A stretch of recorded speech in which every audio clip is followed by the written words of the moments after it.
Chat-chat na lang, ano.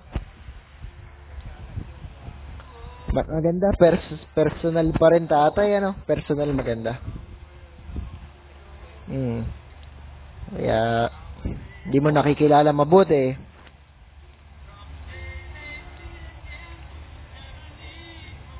Opo.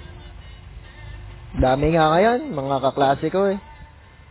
Mas matitino pa ata nung araw eh. Oo nga po eh.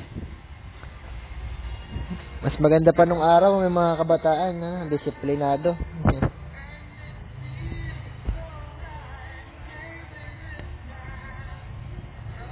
Opo.